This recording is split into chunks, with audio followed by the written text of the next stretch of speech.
Seyfəddin Dağlım, Şir ürəyim, hekayə. Nə var yoldaş mühasib, yenə rəngin ağarıb. Hə, qanım qaradır. Nə olub ki? Müdürlə sözləşmişik. Sən ha, nə əcəb? Ay kişi çağırıb məni dedi ki, arvadımı kurorta göndərirəm, pul düzəlt. Dedim, haradan düzəldim? Dedi, oradan buradan kəs. Saxta sənəddən zaddan tərtib edərik. Dedim, ay yoldaş filan Kəsov, bu hökumət puludur axı. Necə mənimsəmək olar? Siz bu idarənin müdirisiniz, mən də mühasibim. Hər ikimizin də vəzifəsi odur ki, dövlət pulunu qoruyaq.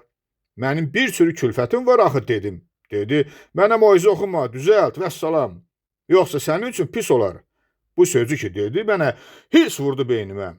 Dedim, ay yoldaş filan Kəsov, mənim işim düz olandan sonra sən mənə nə eləyəcəksən? Sənin kimi min dənə zibilim yoxdur ki. Dedim və başladım bir-bir əyri əskiklərini saymağa. Sən ha, yəni bu sözləri dedin onun üzünə. Sən də qoy oturmuşuq da, üzünə niyə, ürəyimdə dedim ona. Hə, maşallah, ürək var səndə ha, şir ürəyim.